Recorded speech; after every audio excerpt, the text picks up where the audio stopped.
Hello everyone. मैं हूं सुशील and सभी दर्शकों का मैं हमारे यूट्यूब चैनल में स्वागत करता हूं। मेरे साथ है फेमस डॉक्टर माधव राजे। डॉक्टर माधव राजे, इनसे आज हम एक बहुत इंपॉर्टेंट टॉपिक के बारे में क्वेश्चन पूछने वाले हैं। डॉक्टर माधव राजे, जैसे बहुत सारे लोगों को डिसीजन मेकिंग में प्रॉब्लम होता है। लाइक कुछ लोग डिसीजन ले ही नहीं पाते। दूसरी बात ऐसी होती है कि कुछ लोग डिसीजन लेते हैं लेकिन उसको वापस चेंज करते हैं एंड फिर रिग्रेट भी करते हैं। तो मेरा एक इन जनरल ऐसा सवाल है कि कोई भी डिसीजन हो लाइफ का वो किस तरह से लेना चाहिए। प्लीज डॉक्टर माधुरा जी। ये बहुत अच्छा क्वेश्चन पूछा है आपने सुशील सर। हेलो एवरीवन, मुझे बिल्कुल खुशी है आज कि डिसीजन मेकिंग का ये वीडियो लेकर के हम आपके लिए उपस्थित हुए हैं। बहुत लोगों को डिसीजन लेने में दिक्कत जाती है, जो सुशील सर कह रहे थे, इससे मैं भी सहमत हूँ और शायद आप लोग भी बहुत सहमत होंगे कि कई लोग ऐसे हैं जिन्हें डिसीजन लेते समय बड़ी मुश्किल जाती है और वो अपने डिसीजन के साथ में संतुष्ट नहीं रहते या वो कंफर्म नहीं रहते कि उन्होंने सही डिसीजन लिया है या नहीं लिया है। तो डिसीजन लेना जो है, इसके साथ में मैंने आप लोगों के लिए एक पावर पॉइंट तैयार किया है मित्रों। तो आप पावर पॉइंट देखिएगा, मैं शेयर करना चाहूंगा सुशील सर। Yes sir. हाँ, ये रहा पावर पॉइंट के स्लाइड्स। जो हम बताना चाहेंगे इसमें कि देखिए, डिसीजन आप जो भी लेते हो, आइदर वो आपके जीवनी को या आपको बनाता है या बिगाड़ता है। अगर डिसीजन सही रहा तो आपकी जीवनी बनेगी, या डिसीजन गलत रहा तो आपका जो उद्देश्य है डिसीजन लेने का वो बिगड़ जाएगा। या ऐसा कहिए, डिसीजन सही है या गलत है ये तब डिसाइड होता है जब आपका उद्देश्य सफल हो जाए या नहीं सफल हो जाए। मगर आपको अगर सक्सेस मिले तो आप कहेंगे डिसीजन सही था, अगर आपको सक्सेस ना मिले तो आप कहेंगे डिसीजन गलत था, है ना। तो डिसीजन कैसे लेना, ये बड़ा जटिल मामला कई लोगों के लिए होता है। कई लोग उलझ जाते हैं, सोच में पड़ जाते हैं कि ये डिसीजन लूं क्या वो डिसीजन लूं, कैसे करूं, ऐसा करूं या वैसे करूं। ये जो सोच है, ये सोच को कम कैसे करें, ये डिसीजन का प्रोसेस को बेटर कैसे करें, इस विषय के ऊपर में आज हम चर्चा करेंगे मित्रों। तो ये डिसीजन अगर आप ले नहीं पाए ठीक से, या ऐसी क्या बात है कि डिसीजन के ऊपर में चर्चा करनी चाहिए, ये पहली स्लाइड लेकर के मैं प्रस्तुत हुआ हूं।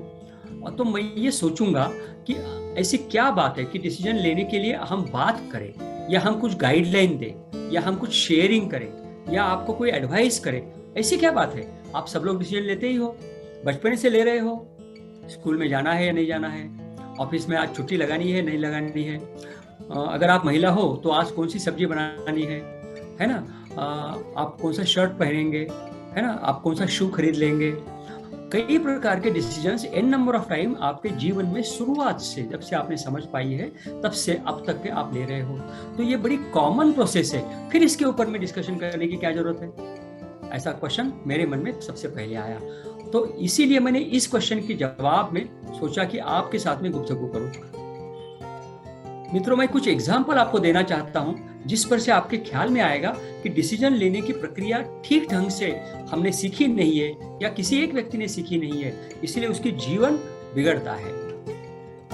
तो इसीलिए डिसीजन हम बहुत आम तौर पे लेते हैं, फिर भी डिसीजन लेने की ठीक ठाक साइंटिफिक प्रोसेस हमने सीखने की जरूरत है। अगर ऐसा नहीं हुआ तो डिसीजन गलत हो जाते हैं, और कई बार गलत डिसीजन हो जाते हैं, फिर बाद में आदमी पछताता है। जैसे कि गलत डिसीजन से आपने शादी कर लिया, फिर तो आप पिंजरे में अटक गए, फिर तो आप बाहर ही नहीं निकल सकते, और फिर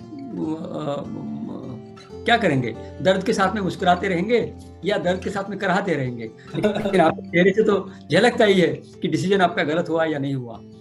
लेकिन ये गलत डिसीजन हो या सही हो, ये आखिरी में मालूम होता है मित्रों।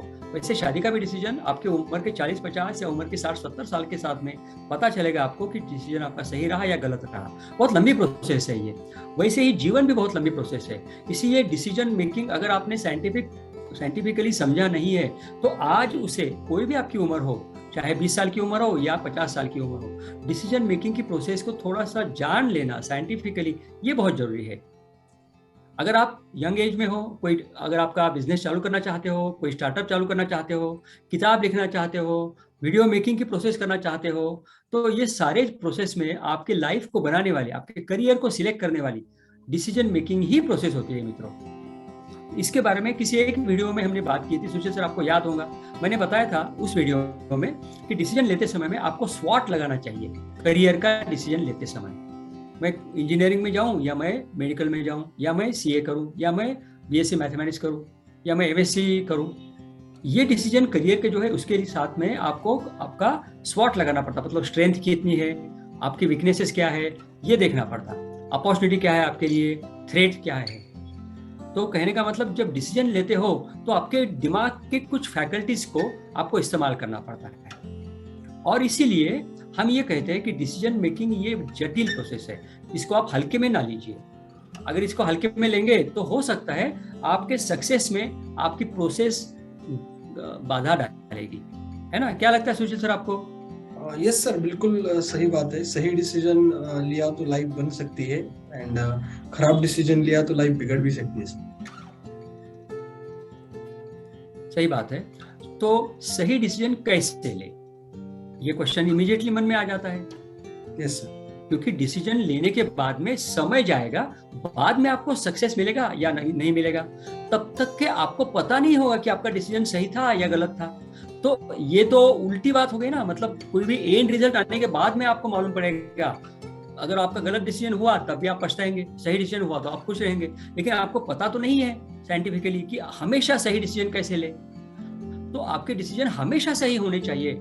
अगर ऐसा आपको लगता है तो मित्रों इस वीडियो को अंत तक देखिएगा, ताकि आपको पता चलेगा कि सही डिसीजन कैसे लेना चाहिए हर वक्त। और ये बहुत मुश्किल बात डेफिनेटली है, सही डिसीजन हर वक्त कैसे ले, ये डेफिनेटली मुश्किल बात है मित्रों, आसान बात नहीं है। मेरे लिए भी, हम लोगों के लिए भी, किसी लीडर्स के लिए भी सही डिसीजन लेना, ये हमेशा सही डिसीजन लेना, ये सच में बहुत डिफिकल्ट बात है।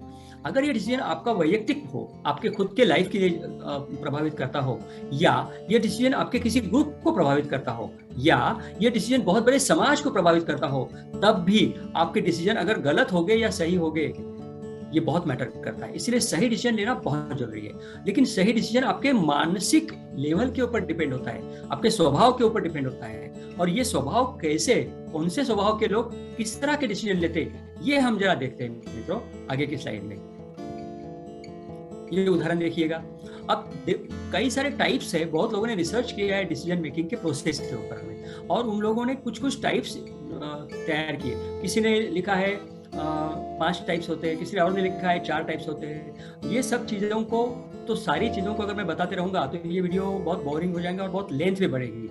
इसीलिए हमने ये सोचा कि इसका एग्जाम्पल अगर हम आपको देंगे तो शायद आपके वो ज़्यादा अच्छे से समझ में आएगा, और आपको पता चल जाएगा कि हम क्या कहना चाहते हैं, और आपको समझ में भी आएगा वो, है ना मित्रों? तो पहला एग्जाम्पल या पहली टाइप मैं बता रहा हूँ डिसीजन मेकिंग की, मोटिवेटर कहते हैं इस टाइप को। यहाँ पर स्पेलिंग में बराबर आया नहीं है, आप उसको जरा, वो ए का जो था मैंने हाथ से लिखा है वो, तो उसमें ए नहीं आया, वो सिर्फ लाइन ही वहाँ आई है। इसको कहते हैं मोटिवेटर, MOTIVATOR, मोटिवेटर या डायरेक्टिव डिसीजन। किसी एक ने इसकी परिभाषा करते समय में इसी डिसीजन मेकिंग के टाइप को डायरेक्टिव डिसीजन ऐसा लिखा है। ठीक है मित्रों? अब डायरेक्टिव डिसीजन मेकर या मोटिवेटर, इसका एग्जाम्पल अगर मैं आपको बताऊंगा तो आपके समझ में आएगा। आपको याद होगा क्रिकेट की टीम है हमारी, अभी अभी जो रिटायर हुए क्रिकेट कैप्टन बोल करके, कोहली साहब के पहले, वो उन दिनों में कैप्टन थे, और बहुत वनडे की टफ मैच चल रही थी। लास्ट ओवर आया था, और लास्ट ओवर में हम लोग शायद हार सकते थे या जीत सकते थे, ऐसी बात थी। तो ये लास्ट ओवर हमारे इंडियन क्रिकेट टीम के कैप्टन ने एकदम से नए बॉलर के हाथ में बॉल थमा दिया।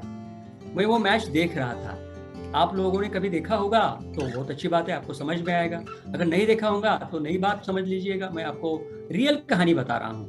तो वो नया बॉलर था जिनके हाथ में बॉल आ गया, और बैट्समैन दोनों तरफ से तैयार थे कि उनको 6 ही रन बनाने थे। तो 6 रन तो आराम से बना सकते थे वो एक ओवर के अंदर में, और हम हार जाते मैच को। तो ये नए बॉलर को भी धक्का लगा कि उसके हाथ में कैसे क्या बॉल दिया, लास्ट बॉल ओवर है, क्योंकि ये बहुत ही इंपॉर्टेंट ओवर है। अगर आपने टाइट ओवर डाला, रन बनाने नहीं दिए, तो ही आप जीतेंगे, और अगर आपने रन बनाने दिए तो आप हारेंगे, और हार का पलड़ा, हार का कारण बॉलर होगा। तो हर बॉलर बड़ा टेंशन में आ जाता है। नए मतलब पुराने और जिसको बोलते हैं ना वेटरान बॉलर जो है, बड़े मंझे हुए बॉलर जो है, वो भी टेंशन में आ जाते। तो इस समय तो हमारे क्रिकेट टीम के कैप्टन ने, जो बहुत जांबाज कैप्टन है, जो बहुत सराहे जाते हैं, जिनके बारे में बहुत अच्छे ओपिनियंस है, और वो है भी बहुत अच्छे कैप्टन, या थे भी बहुत अच्छे कैप्टन जब वो कैप्टनसी करते थे इंडिया की।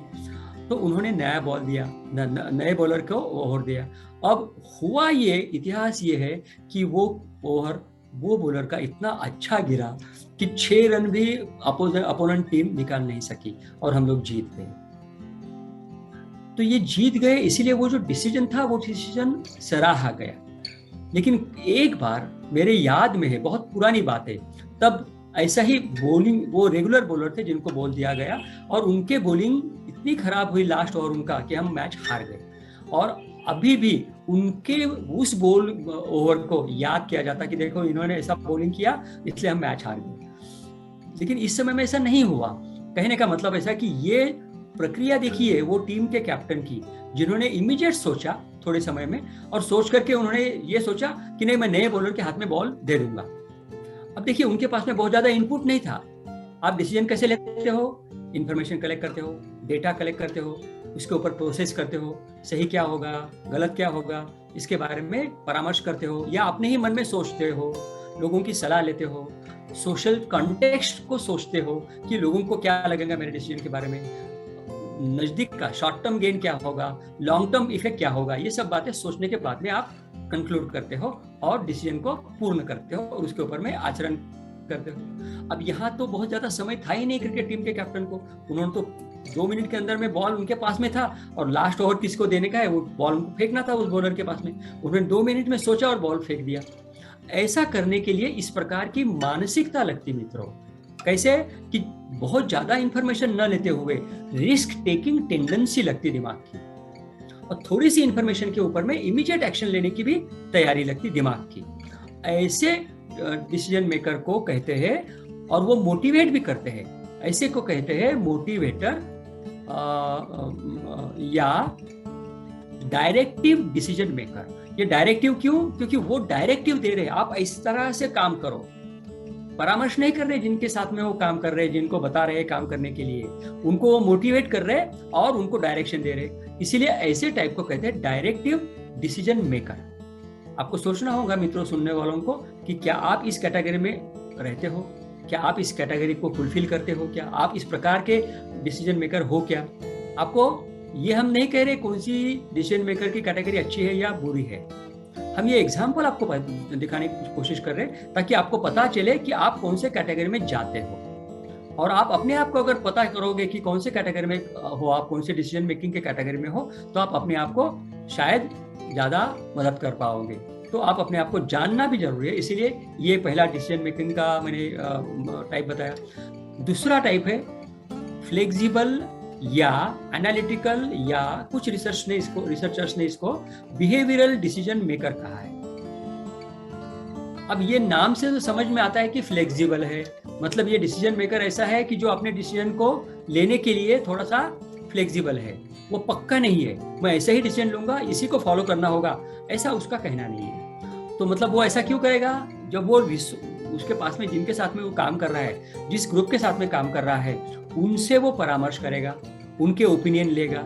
वो सारे लोगों के ओपिनियन लेने के बाद में वो प्रॉस एंड कॉन्स देखेगा, सही क्या है, गलत क्या है, आने वाला शॉर्ट टर्म इफेक्ट क्या होगा, लॉन्ग टर्म इफेक्ट क्या होगा, इसके बारे में सोचेगा, मतलब एनालिसिस करेगा, और उसके बाद में वो बिहेवियरल चेंजेस करने के लिए डिसीजन लेगा। ऐसे डिसीजन मेकर को कहते हैं फ्लेक्सिबल या एनालिटिकल या इस प्रकार का डिसीजन मेकर। इसमें बिहेवियर को मद्देनजर रखा जाता है डिसीजन लेते समय में। मैं एक उदाहरण देना चाहता हूँ। ये एक उदाहरण है जो मैंने अपने लाइफ में जिया है।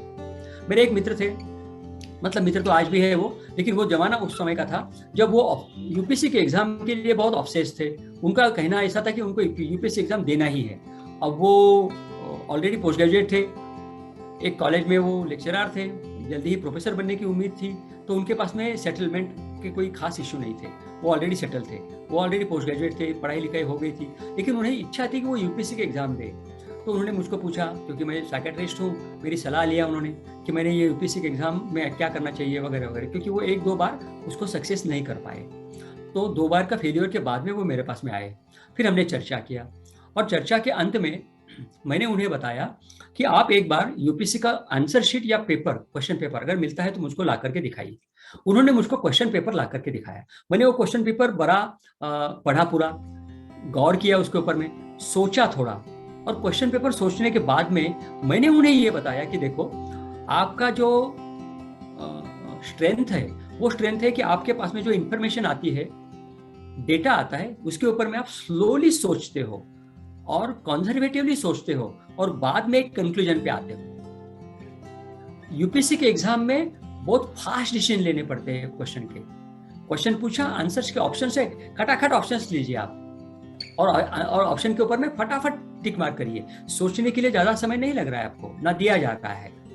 तो आपकी तैयारी, मेंटल तैयारी, ब्रेन की तैयारी ऐसी होने की जरूरत है कि जब आप जल्दी जल्दी डिसीजन लेंगे, थोड़ी सी रिस्क भी लेंगे।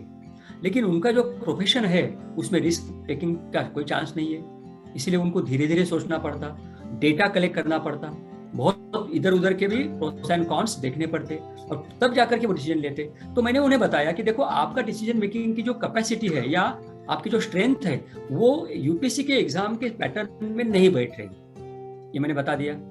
लेकिन फिर भी वो बड़े लालायित थे, फिर भी बड़े वो ऑब्सेस थे। उनका कहना था नहीं, मैंने एग्जाम देना ही है, मैं छोड़ूंगा नहीं इसको, मैं अपीयर होते रहूंगा चाहे मैं फेल हो क्यों ना हो जाऊं। तब मैंने उन्हें एक सलाह दी, इसको कहते हैं फ्लेक्सिबल डिसीजन मेकिंग।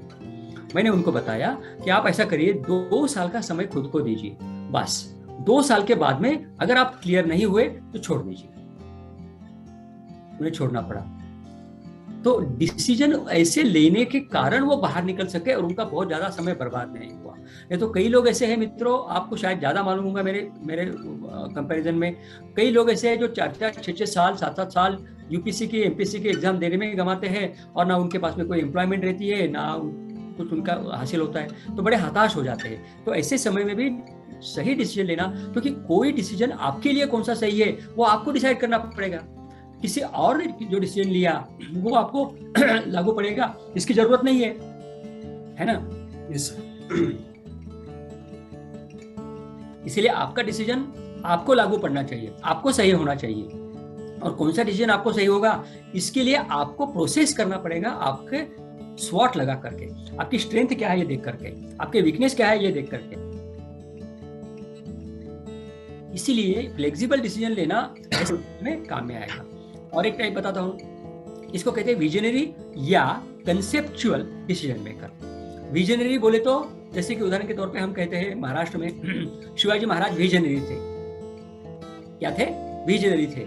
मतलब उन्हें बहुत दूर की बात समझ में आती थी, दूर की बात उन्हें सोच में आती थी, वो एनविजन कर सकते थे, वो अपने मन में चित्र उनके उभरता था कि नहीं ऐसा ऐसा होगा। उसको बोलते कंसेप्ट या विजन उनको थी। ऐसे डिसीजन मेकर को कहते हैं विजनरी डिसीजन मेकर। एक एग्जांपल देखते हैं, आपने गोल्ड नाम का सिनेमा देखा होगा मित्रों, अगर नहीं देखा तो जरूर देखिएगा। मैंने उसको शायद 2-3 बार देखा है। ये गोल्ड सिनेमा में अक्षय कुमार ने एक टीम मैनेजर की भूमिका की है। वो हॉकी की टीम रही थी और अक्षय कुमार एक बांग्ला बाबू की टीम मैनेजर की भूमिका उसमें बजा रहे हैं। अब वो पिक्चर वहां से शुरुआत होती जहां पर सिर्फ अकेले अक्षय कुमार कहते हैं कि हमारी टीम ओलंपिक में गोल्ड ला सकती है, और जो कमेटी रहती है वो कमेटी उसको मानती नहीं, इंडिया में कोई उनको सपोर्ट नहीं करता, लेकिन अक्षय कुमार कहते हैं कि नहीं ये हो सकता है। तो उन्होंने वो कंसेप्ट है, उनको वो विजन है, इसीलिए वो उसके पीछे जाते हैं। तो उन्हें नकारात्मक फीडबैक देने वाले लोग होते हुए भी वो अपना डिसीजन पक्का रखते हैं, डिसीजन के ऊपर में एक्शन लेते हैं, और अल्टीमेटली उनका डिसीजन सही साबित होता है, हम ओलंपिक की मैच जीत लेते हैं। ऐसा इस पिक्चर में दिखाया है। ऐसे डिसीजन मेकिंग प्रोसेस को क्या कहते हैं? कंसेप्चुअल डिसीजन मेकर या विजनरी डिसीजन मेकर। तो ये अगर ये एबिलिटी आप में है मित्रों, तो आपने जरूर इसका इस्तेमाल करना चाहिए। और एक टाइप बताता हूं, गार्डियन डिसीजन मेकर इसको कहते हैं। अब गार्डियन डिसीजन मेकर का एक एग्जांपल दूंगा। आप ये पिक्चर देखिएगा, उरी द सर्जिकल स्ट्राइक। आपको याद होगा मित्रों, अगर आपने ये पिक्चर देखी होगी तो होता क्या है कि हमारी सेना की जो एयरफोर्स की टीम रहती वो अटैक करने के लिए जाती, एलओसी के पास में लाइन ऑफ कंट्रोल के पास में जब जाते हो तो उन्हें इंफॉर्मेशन मिलती है कि पाकिस्तान के जो सेना अध्यक्ष है या सेना के ऑफिसर है, उन्हें जानकारी मिल गई है कि हम लोग शायद आ सकते हैं, और वो नजर बना के बैठे हुए हैं, वॉचिंग कर रहे हैं। तो वो इंफॉर्मेशन पास ऑन हो जाती है। जो हमारा टीम का कैप्टन रहता, एयरफोर्स के एयर स्ट्राइक करने वाली जो टीम रहती है, उनका कैप्टन जो रहता है, वो कैप्टन को बताते हैं कि आप पलट जाओ, एलओसी को क्रॉस मत करो। तो वो कैप्टन इस प्रकार से प्रभावित हुआ रहता, उनकी टीम इस प्रकार से प्रभावित हुई रहती कि वो सब गार्डियन जैसे, मतलब जैसे कि आपके माता पिता आपके गार्डियन होते हैं, वैसे वो अपने टीम को सोचते रहता, टीम के बारे में सोचते रहता। तो वो दिखाया पिक्चर में ये है कि वो ये बोलता है कि हम ग्राउंड कर देंगे, उतर जाएंगे, एयरप्लेन लेके नहीं जाएंगे एलओसी के अक्रॉस, लेकिन हम जमीन पर से निकल जाएंगे। और वो लोग सारे लैंड डाउन करते हैं और जमीन पर उतर करके वो पूरी टीम जो है वो पाकिस्तान के टेरिटरी में अंदर जाती है वॉकिंग करके, और वहां जाकर के वो उनके जो भी टेररिस्ट के कैंप्स रहते हैं उनको ध्वस्त करती है और सक्सेसफुली वापस आती है। ऐसा पिक्चर में दिखाया है। ये प्रकार की जो एबिलिटी है या डिसीजन मेकिंग का टाइप है, इसको कहते हैं गार्डियन डिसीजन मेकिंग टाइप। ठीक है मित्रों, तो आपको ये मालूम करना होगा, क्योंकि ये गार्डियन डिसीजन मेकिंग में क्या हुआ, इन्होंने लिया हुआ डिसीजन ऐन समय पे बदलने की क्षमता उनमें नहीं है, या वो उस डिसीजन से फायदा कितना होगा, घाटा कितना होगा, ये ना सोचते हुए वो आगे निकल जाते। ठीक है मित्रों, तो इसको कहते हैं गार्डियन डिसीजन मेकर। अब ये सारी बातें सुनने के बाद में मित्रों, मेरा सुझाव ये है कि आप डिसीजन कैसे लें, है ना।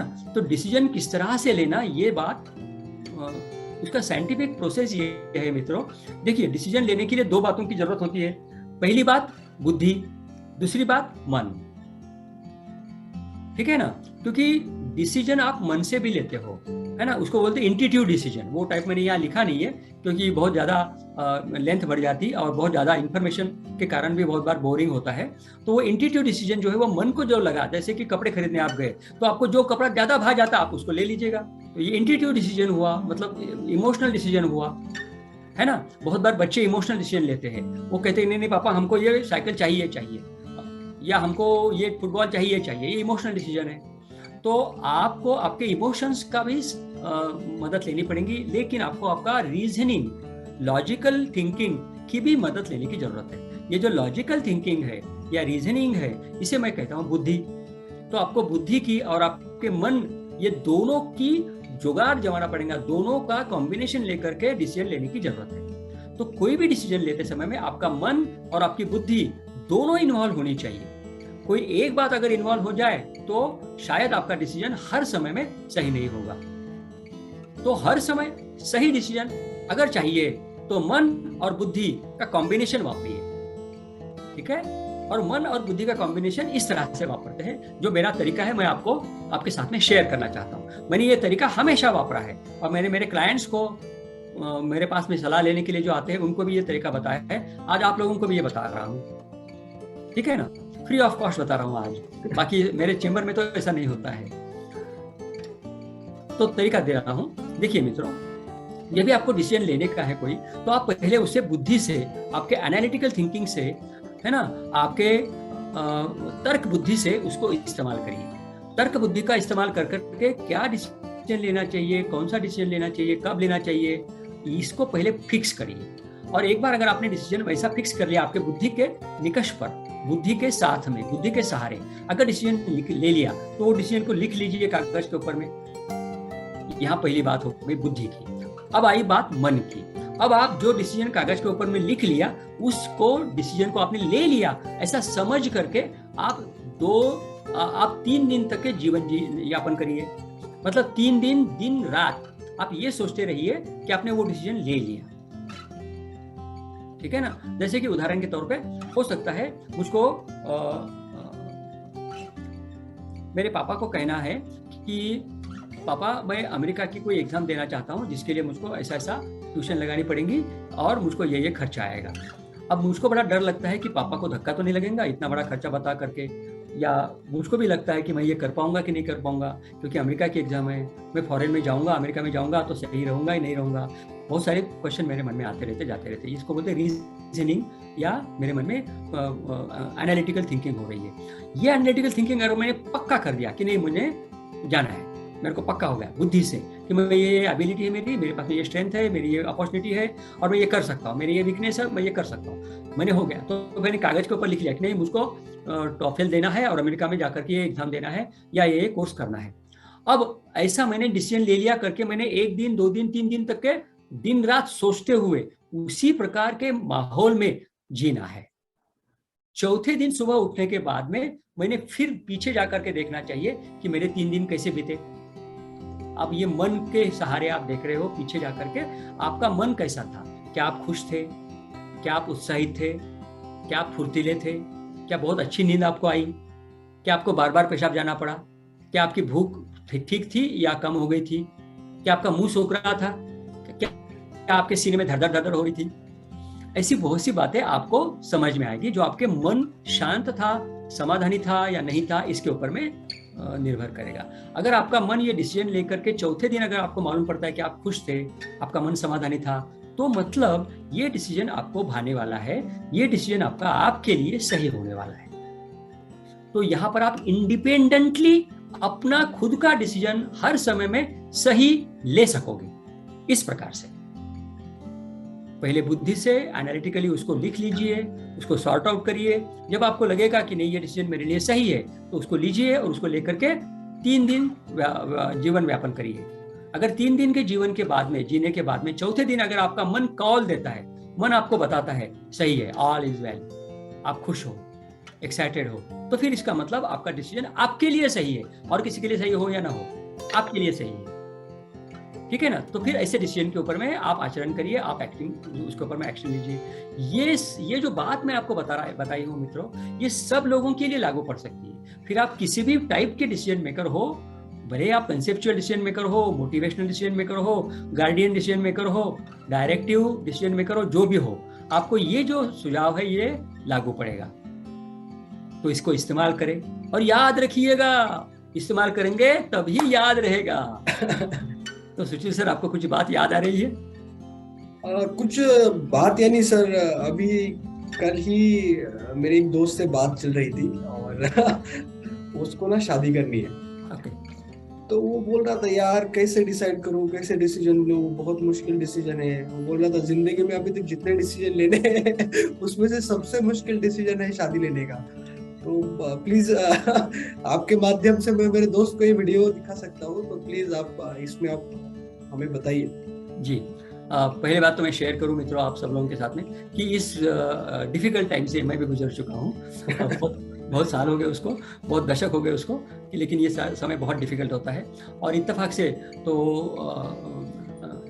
मैं बहुत ज़्यादा बार इस डिसीजन को इस्तेमाल कर चुका हूँ, इस मेथड को इस्तेमाल कर चुका हूँ। उन्हीं दिनों में जब मैं 27-28 साल का था, जब मैंने शादी की थी, तो मुझको इत्तेफाक से कई बार शादी करने वाली इच्छुक लड़कियों के साथ में गुफ्तगू करने का, बात करने का मौका मिला। और हर समय में मैं बड़े कन्फ्यूजन में रहता था कि अब मैं क्या करूं, क्योंकि मुझको हर कोई लड़की बहुत सुंदर लगती थी, खूबसूरत लगती थी, और लगता था कि मैं इसके साथ शादी करूं।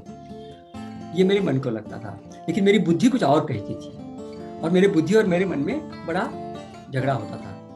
तो इसका उपाय यही है कि मैं मेरे बुद्धि को लेकर के पहले सोचता था कि मैं क्या कर रहा हूँ, मुझको क्या चाहिए, मेरी क्या ज़रूरतें हैं, और जो लड़की को मैं देख रहा हूँ, जिससे मैं शादी बनाने की सोच रहा हूँ, वो लड़की के क्या गुण हैं, उसके क्या अवगुण है, उसका क्या बैकग्राउंड है, और वो मेरे बैकग्राउंड से, मेरे गुणों से कितना मेल खाता है, हमारा दोनों का तालमेल कितना बराबर बैठेगा, इसके बारे में मैं एंटिसिपेट करता था, रीजनिंग करता था उसकी। और वो रीजनिंग करने के बाद में 3 दिन सोता था किसी के साथ में सिलेक्शन लेकर के कि मैंने इसके साथ में शादी कर लिया। हालांकि किया कुछ नहीं है, सिर्फ मन के खेल है, सोच करके ये बैठते थे। अगर आप ऐसा करेंगे तो आपको चौथे दिन में समझ में आएगा कि आपका जीवन बहुत क्या बोलते हैं, डिफिकल्टी से गुजर रहा है या शांति से गुजर रही है। आपकी जीवन नैया जो है वो बड़े शांत पानी से गुजर रही है या बड़े उफान आए हुए पानी से गुजर रही है, चौथे दिन समझेगा। और फिर 5वें दिन या 6वें दिन आप आपका निर्णय ले लीजिए कि शादी उस लड़की से करना है या ना करना है। हाँ, शादी करना है या ना करना है, इसका डिसीजन भी पहले लेना पड़ेगा। आपको ये पक्का करना पड़ेगा कि शादी करनी है या ना करनी है।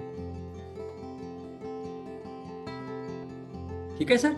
Yes sir, yes sir. तो और कुछ बात है तो पूछिएगा। और सर ये तो आपने बता दिया कि डिसीजन कैसे लिया जाए, कि 3 दिन उसको जिए और फिर उसको जज करे कैसा लगा, उस हिसाब से डिसीजन ले। तो ये सर बड़े डिसीजंस की बात है, जैसे शादी करनी या जॉब चेंज करना या जो बड़े डिसीजन है उसके बारे में ठीक है।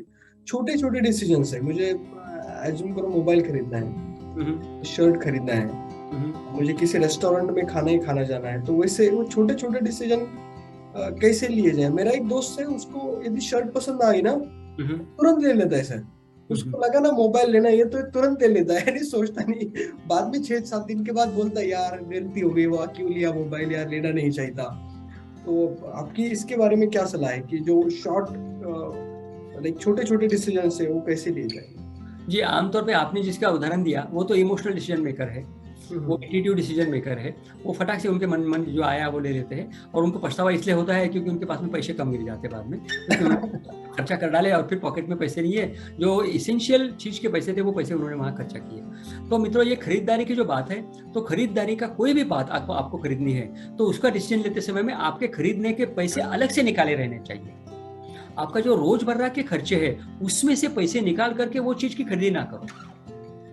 शर्ट अगर खरीदना है तो शर्ट खरीदने के लिए आपके पास में जो 2,000 रुपए, 3,000 रुपए, 10,000 रुपए या 1,500 रुपए या 1,000 रुपए आपने या 500 रुपए जो आपने निकाल के रखे, वो पहले निकाल के रखिएगा। अगर वो आपने पहले निकाल के रख दिया तो आपको डिसीजन लेना आसान हो जाता, क्योंकि आपका बजट है 600 रुपए, अब आपको 600 रुपए का शर्ट लेने का है, तो शर्ट की रेंज आप 600 वाली देखिएगा, 4,000 वाली ना देखो। फिर अगर आपको जैसे उदाहरण के तौर पे हो सकता है आपको रेफ्रिजरेटर खरीद करने का है, तो रेफ्रिजरेटर तो भाई 1 लाख का भी आता है, 2 लाख का भी आता है ना। लेकिन आपका अगर रेंज हो कि नहीं मुझको 25,000 का या 50,000 का रेफ्रिजरेटर लेना है, तो वो रेंज में आप इमीडिएटली कंट्रोल हो जाओगे। मतलब मैं ये कह रहा हूँ कि आपने बुद्धि से पहले डिसाइड कर लिया फ्रेम, और अगर आपने आपकी फ्रेम डिसाइड कर लिया कि ये फ्रेम के अंदर में मैंने काम करना है, तो आपको वो डिसीजन लेना आसान हो जाता है। अगर आपने जो मतलब फ्रेम को अगर डिफाइन नहीं किया, वेल डिफाइंड अगर फ्रेम नहीं है, तो आपका डिसीजन और आपकी चाहत आपको लेकर के डूबेगी, वो कहीं पर भी जा सकती है। इसीलिए छोटी मोटी खरीदारी की जो बातें हैं वो तो आपका बजट देख करके आप उसका डिसीजन लीजिएगा, पहली बात। दूसरी बात, वो उस बजट में, जैसे कि उदाहरण दे रहा हूँ, 1,000 रुपए का मैंने शर्ट खरीदना है, तो 1,000 रुपए के मेरे पास में कई सारे शर्ट्स दिख रहे हैं, सारे शर्ट्स मेरे बजट में है, तो उसमें से कौन सा लेना चाहिए। इसका पहला तरीका, जो आपको अच्छा लगता है वो पहले ले लीजिए, सिलेक्ट करिए शॉर्टलिस्ट करने के लिए। फिर दूसरा, जो आपको थोड़ा अच्छा लगता है, ऐसे 2-3 शर्ट शॉर्टलिस्ट करिएगा और किसी का सलाह लीजिए अगर आपके साथ में कोई है तो, या वो शर्ट पहन करके आप थोड़ा वो कहते हैं ना, वो शोरूम में इधर उधर देखिएगा। लोग आपकी तरफ देखेंगे तो लोगों के नजरों से आपको पता चलेगा कि शर्ट आपको भा रहा है, अच्छा लग रहा है कि नहीं लग रहा है, और आप इमीडिएटली उसको सिलेक्ट करिएगा जो आपको अच्छा दिख रहा है, ऐसा लोगों को लगता है, ये फाइनल डिसीजन लीजिएगा। अब ये इसमें ऐसा नहीं है कि जो लोगों को अच्छा लग रहा है वो आपको लगेगा ही अच्छा, ये मुझको पक्का पता है। अगर आपको अच्छा नहीं लग रहा है वो शर्ट, तो लोगों को भी वो शर्ट अच्छा नहीं लगेगा, क्योंकि आपको अगर मालूम हो रहा है कि वो शर्ट आपको अच्छा लग रहा है, तो आपके चेहरे के ऊपर की जो आभा है वो आभा झलकेगी। अगर आपके चेहरे के ऊपर में आपका शर्ट पहन करके अगर आभा झलक रही है, तो लोगों को भी वो आभा दिखेगी और लोगों को वो अच्छा लगेगा, और लोगों की नजरों से आपको पता चलेगा कि नहीं, ये शर्ट मुझको अच्छा लग रहा है, और फिर आप वही सिलेक्शन करेंगे जो आपको भी अच्छा लग रहा है और लोगों को भी अच्छा लग रहा है। इस तरह से ये दोनों पॉइंट एक साथ में आएंगे। ठीक है?